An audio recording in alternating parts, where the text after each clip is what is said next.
بسم الله الرحمن الرحيم. مشاهدينا السلام عليكم ورحمة الله وبركاته، وأهلا بكم في هذه الحلقة التي نتناول فيها استدعاء الكونغرس الأمريكي للرئيس الأمريكي السابق بيل كلينتون وزوجته هيلاري كلينتون للإدلاء بشهادتهما تحت القسم عن علاقتهما بإبستين. وهل هذه محاكمة لبيل كلينتون ولا محاكمة للرئيس الأمريكي ترامب الحالي؟ طبعا مفروض أن هذه الشهادة ستكون بعد أسبوعين. ستأتي هيلاري كلينتون اللي هي كانت وزيرة خارجية أمريكا وزوج بيل كلينتون، وبعد ذلك في اليوم التالي يتم استدعاء كلينتون نفسه. والكونجرس أو اللجنة التي سيشهدان أمامها قالوا إن هذه الجلسة مغلقة وسوف يجري تصويرها بالصوت والصورة، ولكن مغلقة. بعد ذلك ممكن نقصقص ونبث ما نريد. يعني بيل كلينتون قال لا أريد حاجة، هو رفض طبعا في البداية يذهب، وبعد ذلك قال له هنحاكمك بتهمة ازدراء الكونجرس، فاضطر أن يذهب ويدلي أو وافق أنه سوف يذهب ويدلي بشهادته. كي نفهم أنه الصندوق الأسود لإبستين هو بيل كلينتون نفسه، يعني الرئيس الأمريكي بيل كلينتون وكذلك الرئيس الأمريكي ترامب هما معهما الصندوق الأسود لإبستين. كيف؟ بيل كلينتون أصبح رئيس أمريكا عام 1993 حتى عام 2001، يعني 8 سنوات. طب هو متى عرف إبستين؟ عرف إبستين قبل أن يكون رئيسا لأمريكا. يعني هو تعرف على إبستين عام 1991، وإبستين تبرع له بأموال في الحملة الانتخابية قبل أن يصبح رئيس أمريكا. بل وهو لما أصبح رئيس أمريكا كان إبستين يحضر معه حفلات عشاء، كان يدعوه. بل إبستين زار البيت الأبيض وبيل كلينتون رئيسا لأمريكا 17 مرة. بل إن احنا بنشاهد صور لإبستين وبيل كلينتون وهما يرتديان نفس الملابس. بيل كلينتون وهو يعني عريان. بل إنه فيه إبستين عامل لكلينتون رسم لوحة زيتية، وكلينتون لابس ملابس امرأة أنثى. ايه الوضع؟ طبعا متى جرى تصميم هذه اللوحة؟ ماذا يعني هذا؟ حضراتكم بيل كلينتون يعرف إبستين 1991 قبل ما يكون رئيس أمريكا بسنتين. طب أصبح رئيس أمريكا، أنا الآن أصبحت رئيس أمريكا، ماذا سيحدث؟ وجاي لي فلان وزيد وعبيد وكذا، ماذا أفعل؟ يا مخابرات يا وزارة الداخلية هاتوا ملفاتهم. فبيل كلينتون كان يعرف بحكم أنه هو رئيس أمريكا ومطلع على ملفات المخابرات والاتصالات والتصوير يعرف كل شيء عن إبستين. وهو رصد كرئيس أمريكا لأنه كان بيقابل إبستين، بيفطر مع إبستين، يتعشى مع إبستين، يسافر مع إبستين، يحضر حفلات إبستين وهو رئيس أمريكا، فيعرف كل شيء. هو اطلع على أعلى قصة إبستين وشبكة علاقات إبستين.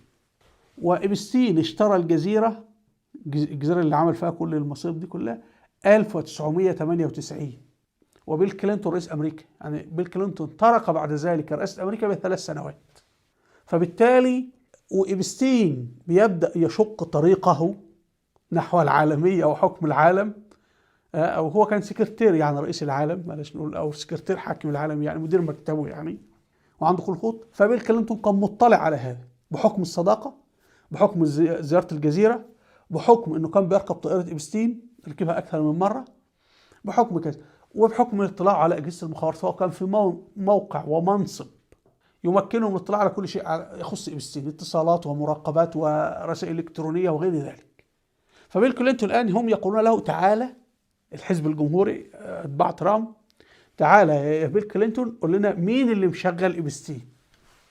فطبعا المسألة طبعا بيل كلينتون يسار، وبيل كلينتون في وضع كارثي، لأنه حضرتك كل الحاجات دي طبعا لسه في تحقيقات، لأنه أنت النهاردة هم مجرد دي الرسائل امال فاضل بقى الاتصالات ودفتر العناوين ودفتر الرحلات. يعني هتحصل مصائب، لأن أنت بيل كلينتون ستقول شهادتك تحت القسم.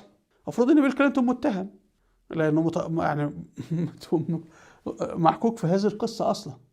لكن تعال اقول شهادتك كشاهد، يعني اشهد على نفسك. فانت اذا رفضت تشهد فانت بتصدر الكونجرس وتعال اشهد على نفسك وتحت القسم، واذا كذبت هتدخل السجن شهاده زور. وطبعا في آلاف النساء اللي هم ضحايا إبستين سوف يدلون بشهادتهن، والمحامين طبعا سيطلبوا من هؤلاء النسوة انه عاوزين تعويضات، والمحامين سيطلبون، يعني هتبقى في كارثة. فلازم انت بقى حالا شهادتك تتوافق مع كبيل كلينتون مع النساء اللاتي سيشهد. يعني انت اذا نحن لم نمسك عليك قضيه بانك ارتكبت ممارسات مع بنات قاصرات او شيء من هذا القبيل، نستطيع ان احنا نمسك عليك قضيه شهاده زور. فانت لازم تقول لنا الحقيقه عاريه، يعني لازم تخلع من يشغل إبستين، من وراء إبستين وغير ذلك. هذا طبعا بيل كلينتون يدرك هذا، فبيل كلينتون قال لهم لا، نخليها محاكمة علنية بقى عليا وعلى أعدائي. يعني إيه؟ يعني أنا عاوز أشهد على ترامب، وأنا بشهد ممكن إبستين خلاص نحروه ومات ولا انتحر، وأنتوا حالا تقولون لي قل لنا من خلف إبستين، ولكن في غرف مغلقة، لأن المسائل ممكن تكون فضايح. إنه أيضا ممكن الكونجرس مش عاوز الناس تعرف من خلف إبستين، يعني من اللي كان مشغل إبستين؟ يعني هو ده السؤال، من أين اكتسب إبستين أهميته؟ يعني إبستين حضراتكم لما تعرف على كلينتون وكلينتون رئيس أمريكا، إبستين كان بيلعب في 50 مليون دولار فقط، كلام تافه يعني مبلغ بسيط. ولما حتى بيل كلينتون انتهت مدته الرئاسية كان إبستين إجمالي الشركة بتاعته رأس مالها 500 مليون، مبلغ بسيط أيضا. فمين هو اللي قاعد يحرك الحكام يمين ويسار والسفن والشركات التجارية واللي عاوز يكون رئيس وزراء يعني هو إبستين مجرد سكرتير أو مدير. فأنت بيل كلينتون تعرف، اتكلم يا بيل كلينتون. فالمهم بيل كلينتون قال لا، أنا عاوز شهادة علنية. ليه؟ لأن هروح أشهد على ترامب. تفهمين القصة؟ نشهد على ترامب. طيب بيل كلينتون نشر على حسابه على تويتر يقول: لن أقف مكتوف الأيدي بينما يستخدمونني، اللي هو اليمين المسيحي ترامب يعني، كأداة في محكمة سورية مغلقة يديرها حزب جمهوري خائف، حزب ترامب. إذا كانوا يريدون إجابات فلنضع حدا لهذه المهزلة ولنفعل ذلك بالطريقة الصحيحة. يجب أن تكون جلسة الاستماع علنية حيث يمكن أن يرى الشعب الأمريكي أن يرى بنفسه حقيقة الأمر. يعني أنا معنى كلامه يعني بين السطور: تعالى يا ترامب نوقف اللعبة وأنا أوقف اللعبة. وهو طبعا الآن خلي بالك هو غرقان كلينتون، بس كلينتون عنده كام سنة يا جماعة؟ عنده 90 سنة، الراجل خلاص بيودع. فأنت حتى لو صدر عليه حكم بالسجن ولا بتاع ولا يعني، هو إيه أهميته في الحياة السياسية حاليا؟ ولا حاجة. أهميته إن هو صندوق أسود لكل النخبة السياسية باعتباره كان رئيس أمريكا، فكان شايف الاتصالات والمخابرات شغالة بتعمل إيه وبتجمع معلومات عن مين طيب لكن ترامب الذي لم يكن مهما، كان مجرد رجل أعمال في التسعينات أيام إبستين وكذا، ترامب الآن أصبح رئيس أمريكا. هل ترامب بقى هو ترامب رأس هو ترامب بيقول لك أنا لا شربت مخدرات ولا شربت خمور ولا عملت وشم؟ هو بقى إيه؟ هنشوف طبعا النسوان دول كتير، يعني هتيجي عليه شهادات وترامب لن يحاكم لأنه معه حصانة ورئيس أمريكا ومعه الأغلبية في الكونجرس وكذا، وصعب يحاكم. ولكن 3 سنوات المقبلة هيقضيها ترامب في المشاكل هذه. يعني الآن اليسار ماذا يفعل؟ يقول لترامب: أنت تجاوزت حدودك، أنت فرضت تعريفات جمركية بالمخالفة لاتفاقية التجارة العالمية، أنت تحاول ضم جرينلاند، أنت تحاول ضم كندا، فأنت بتكسر الخطوط الحمر، فأنت تتمرد على الصين، فإحنا هنجعلك 3 سنوات المتبقية من ولايتك هنجعلك في مشاكل قانونية. والآن بيل كلينتون بيهدد، بيقول بيل كلينتون: يا نوقف يا جماعة، يا نوقف اللعبة ونسكت ونعمل اتفاق، يا هفضح كل شيء. وطبعا هو يقصد هنا ترامب. طبعا ترامب خرج وقال: أنا بحب بيل كلينتون وبيل كلينتون بيحبني، وهو كان فاهمني. والرئيس الأمريكي ترامب قال إيه على هيلاري كلينتون؟ هي كانت وزيرة خارجية أمريكا وكان ممكن أحبسها في قضية تسريبات روسيا وحاجات يعني كده. أكيد طبعا أي وزير قراراته بيبقى فيها حاجات خطأ أو حاجات صح، يعني في حاجات فيها سجن يعني. فيعني أنا بنشر فيديوهات كثيرة، أنت سهل جدا تطلع من أي فيديو مواد القانون تسجني، مش مشكلة يعني.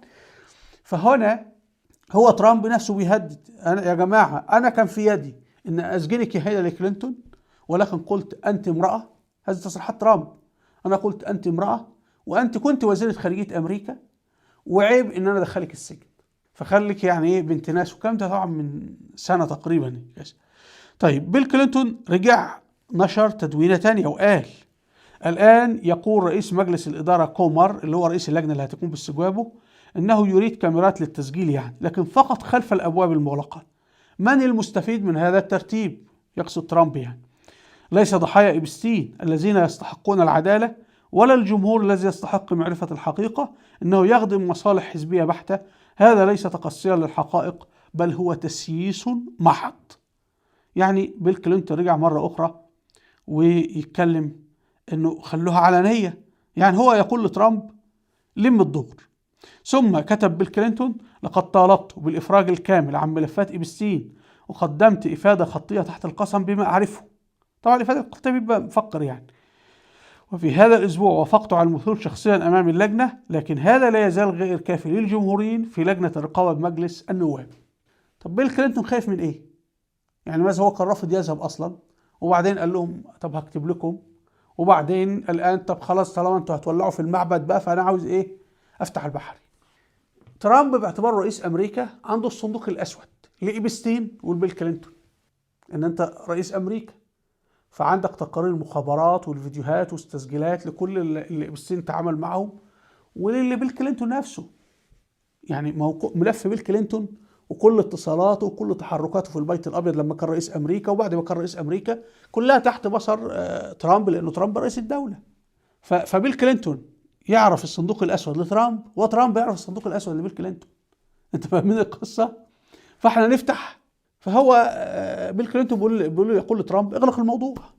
وهو ترامب بالمناسبه يعني الامانه، هو ترامب ما كانش عايز الموضوع يتفتح وقال انسوها وبتاعه، لكن اللي خلف الستار هو اللي طلع قانون من الكونجرس، الحزبين وافقوا عليهم وبدأ اللعب. فأنا شايف إن المسألة اللعبة أكبر من إنه ترامب يتدخل لوقفها، وأكبر من إن كلينتون يتدخل لوقفها. غير إن هما ممكن يجاملوا بعض في شهادة بعض، بس إلى أي مدى؟ ما أنت مش عارف إيه اللي هيحصل أصلا. هيلاري كلينتون وزيرة الخارجية اللي هي زوجة بيل كلينتون الرئيس الأمريكي قالت: على مدى 6 أشهر تواصلنا مع الجمهوريين في لجنة الرقابة بحسن نية، وأخبرناهم بما نعرفه تحت القسم. يعني 6 أشهر كاملة وهم قاعدين يمطوا مع بعض. لقد تجاهلوا كل ذلك، لقد غيروا قواعد اللعبة وحولوا المساءلة إلى مجرد تشتيت انتباه. يعني هي كانت تريد الاكتفاء بالكتابة الخطية وخلاص ولا تذهب. ثم كتبت: فلنوقف هذه الألاعيب. يعني يا حاج ترامب نغلق الملفات وأنا أغلق الملفات، تمام؟